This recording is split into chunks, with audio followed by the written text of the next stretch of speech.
And we're going to examine a couple of different of his writings from this period to get a flavor and get a sense of what his ideology and how the different arguments fit together, building on the foundation that Qutb had laid. First, we're going to start with the Declaration of Jihad from 1996. This was fashioned as a letter to expel the polytheists from the Arabian Peninsula. Presumably, he's talking about the United States, although he's also argued that we're a Christian nation, and of course Christianity, Judaism are monotheistic religions, not polytheistic, but like any good demagogue, Bin Laden doesn't let the facts get in the way of his arguments. He calls this a letter from Sheikh Osama Bin Laden to his Muslim brothers across the world. So he's trying to call for the global Muslim population to join him, and then of course particularly those in the Arabian Peninsula. He begins, as these writings all do, with this notion of grievance. He says, "It's no secret to you that the people of Islam have been afflicted with oppression, hostility, and injustice by the Judeo-Christian alliance and its supporters." He makes this argument that throughout history, the West, the non-Muslims have been abusing the Muslim people, pulling them down. He references historical evidence from across the centuries in many places around the globe. He says, "The massacres that have taken place in Tajikistan, Burma, Kashmir, Assam, the Philippines, Fatani, Ogaden, Somalia, Eritrea, Chechnya, and Bosnia-Herzegovina send shivers down our spines and stir our passion." So he's trying to pull on these historical grievances from around the world. And this, I think, the most moving and the most important passage. This shows our enemies' belief that Muslims' blood is the cheapest and that their property and wealth is merely loot. And he's appealing to this somewhat innate sense that he wants people to feel that the West, the United States, and others don't recognize Muslim dignity. They don't recognize Muslim life as being valuable. He says their blood is the cheapest and their property is merely loot, their wealth to be taken by others. He weaves this into the modern political situation at the time. He says, "Despite all these horrors that have taken place in the past, the greatest disaster to befall the Muslims since the death of the Prophet Muhammad is the occupation of Saudi Arabia, which is the cornerstone of the Islamic world." He says, "The situation in Saudi Arabia has begun to resemble a huge volcano that is about to explode and destroy unbelief and corruption." This notion about the huge volcano exploding, destroying unbelief, like what Qutb was saying, that the modern world is jahiliya and disorder. Bin Laden says the life is about to explode and get rid of this disbelief, this unbelief like jahiliya, this corruption that is taking place, and bring around a new order.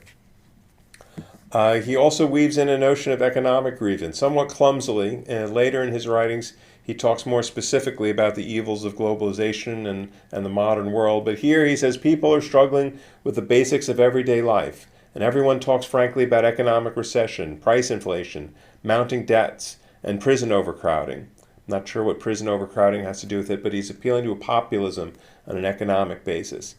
And then he calls this a revival. He wants to bring Muslims away from their current state to a better place, to revive the Muslim people.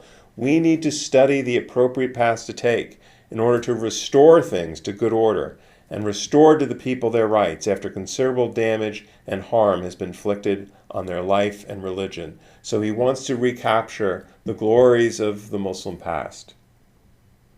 And he references in this epistle the notion that this is going to be achieved through the idea of jihad. He explains this more in the later work we'll look at, but he says, "Men of the radiant future of our Ummah of Muhammad, raise the banner of jihad high against the Judeo-Christian alliance that has occupied the holy places of Islam. Cavalry of Islam, be mounted." So he's making an appeal to the entire Ummah, the global Muslim population. He's saying, raise the banner of jihad high, so let's use force. He identifies the enemy being the Judeo-American alliance, and the goal is to end the occupation of the holy places of Islam. Now, 2 years later, the second writing of his that I give you as an example, The World Islamic Front, he joins with others because he was criticized that he did not really have, as a non-cleric, the authority to make orders or to do religious interpretations that would be binding in any way on Muslims. So he joins with other well-established figures to kind of give him a greater sense of authority in their writings and their call for action, including, as I mentioned, his colleague and now currently the leader of Al-Qaeda, Ayman al-Zawahiri, and others pictured on this slide. So this is a joint writing 2 years later from 1998. Again, he starts with this notion of grievance, but you'll notice in this this judgment, this call to action, it's much less against the Saudis and much more directed against the Americans. For over 7 years, America has occupied the holy places of Islamic lands, plundering its wealth, dictating to its leaders, humiliating its people, and terrorizing its neighbors, turning its bases there into a spearhead with which to fight the neighboring Muslim peoples. So in this single sentence, he is appealing to all these different sources of Muslim grievance. The notion of humiliation, personal humiliation, territorial, losing territory, domination by others, and threats of additional territorial incursions. All of these ideas of grievance from the past that are humiliating and degrading to Muslim people. Despite the great devastation inflicted on the Iraqi people, Americans are trying to repeat those horrific massacres again. Today they come to annihilate what is left of these people. So here he's referring to the economic grievance and the sanctions that the United States led, but were being imposed by the United Nations upon Iraq many years after the Gulf War. The claim here was that young Iraqi youth were dying because they're not able to get food and medicine. So he's adding this modern economic grievance, which many Muslims around the world did identify with at that time. Furthermore, he argues, while these wars are being waged by the Americans for religious and economic purpose, they also serve the interests of the petty Jewish state. So he's linking on to historic anti-Semitism, again, to bring wrath against both Israel and its supporter, the United States. There's no better proof of this than their efforts to fragment all the states in the region into paper mini-states whose weakness will guarantee Israel's survival. So again, seeing the creation of the Israeli state against all the other states surrounding it as an affront, not only to them but and to the Palestinians who live there, but to all Muslim people around the globe. What does Bin Laden say can be done and must be done in the face of these grievances? He says jihad. All these American crimes and sins are clear proclamation of war against God, his messenger, and the Muslims. Now recall and remember from our lectures from Abdullah and Tepley last week that jihad is either a personal striving or is to defend Muslims and Islamic people against fighting violence being used against them. That there's a right in the Quran to rise up and use force against force. What Bin Laden is trying to say is that historically the Americans have been oppressing and fighting against Muslims. Therefore, this notion of jihad is a defensive one, that they can take action against those who are fighting against them. And he now couches this in religious doctrine. He says, religious scholars throughout the Islamic history have agreed that jihad is an individual duty when an enemy attacks Muslim countries. So he's claiming, Abdullah and Tepley disagreed with this, but Bin Laden is claiming that historic scholars say that jihad is an individual duty to take to defend Islam against encroachment from others. On this basis, in accordance with God's will, we will pronounce to all Muslims the following judgment. So they are structuring this as a fatwa.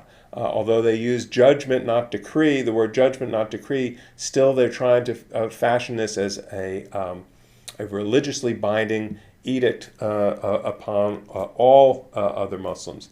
And he says that the judgment is to kill the American and their allies, civilians and military. Doesn't make a distinction between them. He says to kill them is an individual duty incumbent on every Muslim in all countries. In order to liberate the Al-Aqsa Mosque in Jerusalem and the Holy Mosque in Saudi Arabia from their grip, so that their armies leave all the territory of Islam defeated and broken, unable to threaten any Muslim. So here is the decree to kill the American and their allies as an individual duty.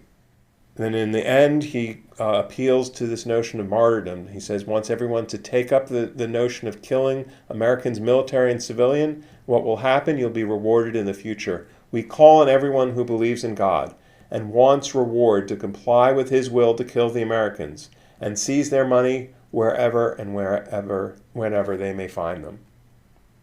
God Almighty said, believers, why, when it is said to you, go and fight in God's way, do you dig your heels into the earth? Do you prefer this world to the life to come?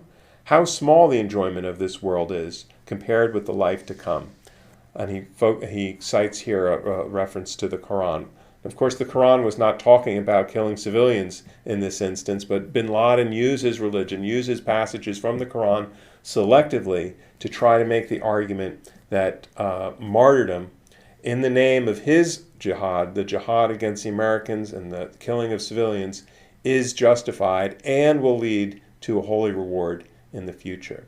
So you can see grievance, religious duty, martyrdom, a complete set of ideas and ideology that he uses to justify the violence that he wants others to perpetrate against the world. And violence he does execute. Shortly after this 1998 World Islamic Front is issued, the bombings of the embassies in the United States in both Tanzania and Kenya. 2 years later, the attack on the Navy destroyer, the USS Cole, in the port of Yemen, which killed Navy service members and almost sunk the ship. And of course, the attacks of 9/11 in the United States, on Washington, on the planes that crashed in Shanksville, Pennsylvania, and on New York. So here in these two lectures, we've gone full circle. We started in New York, where Sayyid Qutb had exited a passenger ship and spent his first moments in New York, in the United States, in New York, where he was in many ways repulsed by the modernism, by what he saw the un-Islamic character of that city. And then 53 years later, Osama Bin Laden bringing massive violence to that same very city.